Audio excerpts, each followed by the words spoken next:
Good morning everyone. Today's subject is Hindi part 2। बदला तो मैंने भी लिया था। प्रस्तुत पंक्तियाँ बदला तो मैंने भी लिया था पाठ से ली गई है और जिसके लेखक मेजर ध्यानचंद हैं। आप लोग भली भांति जानते हैं कि खेल के मैदान में आए दिन धक्का मुक्की और मारधाड़ की घटनाएं होती रहती है और यह सब तो खेल में चलता ही रहता है। अब लेखक कहते हैं कि जिन दिनों हम खेला करते थे उन दिनों भी यही चलता था। तो आइए मैं आज आपको अपने जीवन की एक दिलचस्प घटना सुनाता हूँ।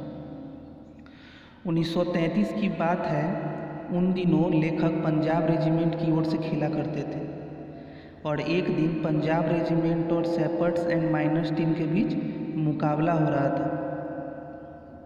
माइनर्स टीम के खिलाड़ी ने मुझसे गेंद छीनने की कोशिश करते लेकिन उनकी हर बार कोशिश बेकार जाती थी। माइनर्स टीम के खिलाड़ी लेखक से हर बार गेंद छीनने की कोशिश करते थे लेकिन हर बार उसकी कोशिश बेकार जाती थी और इतने में एक खिलाड़ी ने गुस्से में आकर हॉकी स्टिक उनके सिर पर मार डाली और उसके बाद उन्हें मैदान से बाहर ले जाया गया। थोड़ी देर के बाद लेखक पट्टी बांधकर फिर मैदान में आ पहुँचे और आते ही उस खिलाड़ी के पीठ पर हाथ रखकर उन्होंने कहा कि तुम चिंता मत करो, मैं इसका बदला जरूर लूँगा। और इतना कहने के बाद वह खिलाड़ी एकदम घबरा गया। अब वह हर समय उन्हें ही देखता रहता था कि कब उसके सिर पर हॉकी मारने वाले हैं, क्योंकि उस खिलाड़ी ने लेखक के सिर पर हॉकी मारी थी। मैंने एक के बाद एक झटपट 6 गोल कर दिए और लेखक ने एक के बाद झटपट 6 गोल कर दिए। खेल खत्म होने के बाद मैंने उस खिलाड़ी की पीठ थपथपाई और कहा, और खेल खत्म होने के बाद लेखक उस खिलाड़ी के पीठ थपथपाई और उससे कहा कि दोस्त, खेल में इतना गुस्सा अच्छा नहीं होता। तो मैंने तो अपना बदला ले ही लिया।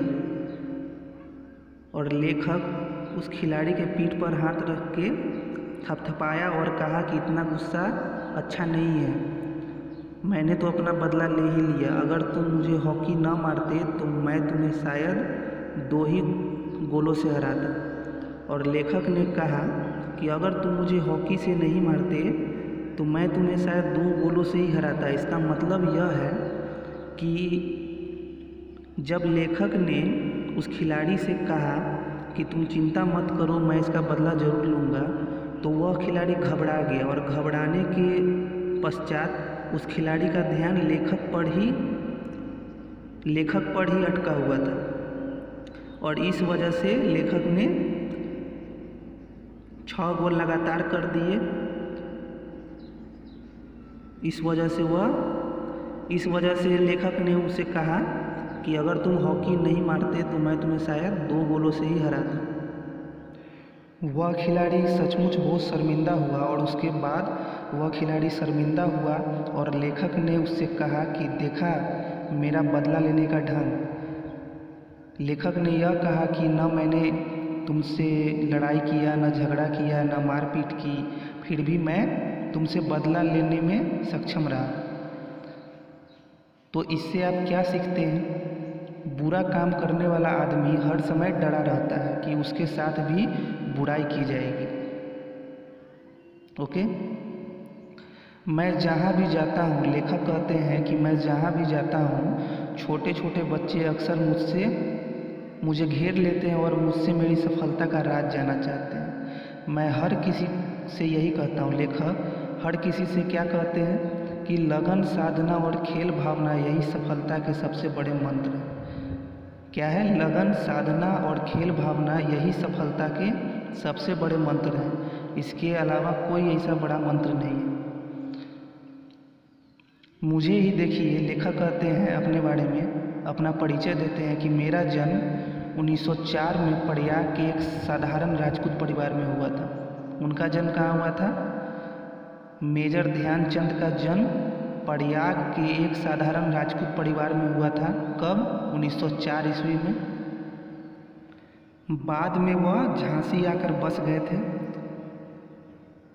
16 साल की उम्र में वह फर्स्ट ब्राह्मण रेजिमेंट में एक साधारण सिपाही के रूप में भर्ती हुए थे और उस समय तक उन्हें खेल में कोई दिलचस्पी नहीं थी। उस समय तक उन्हें खेल में 16 साल की उम्र तक उन्हें खेल में कोई दिलचस्पी नहीं थी, लेकिन उनकी रेजिमेंट का हॉकी खेल में बहुत नाम था। उस समय हमारी रेजिमेंट के सूबेदार मेजर तिवारी थे और उस समय उनके सैन्य दल, रेजिमेंट का मतलब सैन्य दल के सूबेदार कौन थे? मेजर तिवारी थे। वह बार बार उनसे हॉकी खेलने के लिए कहते थे। हमारी छावनी में हॉकी खेलने का कोई निश्चित समय नहीं था। वह जहाँ रहते थे वहाँ हॉकी खेलने का कोई निश्चित समय नहीं था। सैनिक जब चाहे मैदान में आ पहुँचे और अभ्यास शुरू कर देते थे। उनका जब मन करता था तब सारे मिलकर अभ्यास शुरू कर देते थे। उस समय मैं एक नौसिखिया खिलाड़ी थी। नौसिखिया का मतलब होता है नया सीखने वाला। जैसे कोई अगर गाड़ी चलाता है तो नया गाड़ी चलाता है, उसे चलाने अगर ठीक से नहीं आता है तो हम लोग कहते हैं कि नौसिखिया है। ओके, नौसिखिया का मतलब नया सीखने वाला। और जैसे जैसे वह खेल में निखरते गए वैसे वैसे उनको तरक्की मिलती गई। सन 1936 में बर्लिन ओलंपिक ने उन्हें टीम का कप्तान बनाया था, हॉकी टीम का कप्तान बनाया। उस समय मैं सेना में लॉस नायक था और उस समय लॉस नायक का मतलब सेना का कोई पद, सेना का पद।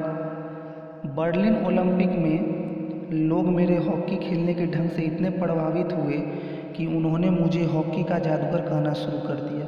और बर्लिन ओलंपिक में लोग उनके खेल से इतने प्रभावित हुए कि उन्हें लोग हॉकी का जादूगर के नाम से पुकारने लगे। इसका यह मतलब नहीं है कि सारे गोल मैं खुद करता था, ज़रूरी नहीं है, क्योंकि टीम के बिना अकेले कुछ नहीं होता। इसलिए वह कहते हैं कि ज़रूरी नहीं है कि सारे गोल मैं खुद करता था। मेरी तो हमेशा यह कोशिश रहती थी कि मैं गेंद को गोल के पास ले जाकर अपने किसी साथी खिलाड़ी को दे दूं ताकि उसे गोल करने का श्रेय मिल जाए। यानी लेखक में इतनी प्रेम भावना थी कि वह गेंद को गोल के पास ले जाकर अपने साथी को देते थे ताकि उन्हें गोल करने का श्रेय मिल जाए। अपनी इस खेल भावना के कारण मैं हिटलर तक का दिल जीत लिया था और इस खेल भावना के कारण उन्होंने अपने हिटलर तक का दिल जीत लिया था। लोग कहते हैं कि उनसे अपने किसी अधिकारी से पूछा था कि यह खिलाड़ी भारतीय सेना में किस पद पर है। जब उसे यह मालूम हुआ कि मैं लॉस नायक हूँ तो उसने अपने अधिकारी से कहा कि उससे कहो कि वह जर्मन में आ जाए, मैं उसे मार्शल बना दूंगा। जब उस अधिकारी को मालूम हुआ कि लेखक सिर्फ एक लॉस नायक हैं, यानी सेना में एक पद है उनका, तो उसने अपने उस अधिकारी से कहा कि उससे कहो कि वह जर्मन आ जाए। कि लेखक को कहने के लिए अधिकारी ने कहा कि कहो उससे कि वह जर्मन आ जाए, मैं उसे मार्शल बना दूंगा। बर्लिन ओलंपिक में हमें स्वर्ण पदक तो मिली, लेकिन हिटलर ने भी अपनी ओर से मुझे एक पदक दिया था और बर्लिन ओलंपिक में लेखक को स्वर्ण पदक भी मिला और हिटलर ने भी अपनी ओर से उन्हें पदक दिया था। इससे बड़ा गौरव का क्षण किसी खिलाड़ी के लिए और क्या हो सकता है। और लेखक कहते हैं कि इससे बड़ा गौरव का क्षण किसी खिलाड़ी के लिए और क्या हो सकता है। खेलते समय मैं हमेशा इस बात का ध्यान रखता था कि हार या जीत मेरी नहीं बल्कि पूरे देश की है। लेखक कहते हैं कि मैं इस बात का हमेशा ध्यान रखता था। वह हमेशा इस बात का ध्यान रखते थे कि हार या जीत उनकी नहीं बल्कि पूरे देश की है। अगर वो हार गए तो मेरा देश हार जाएगा, अगर वो जीत गए तो मेरा देश जीतेगा। उनमें यह भावना थी। तो इस कहानी से आपने क्या सीखा? इस कहानी से हमने यही सीखा कि हमेशा प्रेम भावना रखनी चाहिए। ज़रूरी नहीं है कि ईंट का जवाब पत्थर से ही दे। कभी किसी से लड़ाई झगड़ा नहीं करनी चाहिए।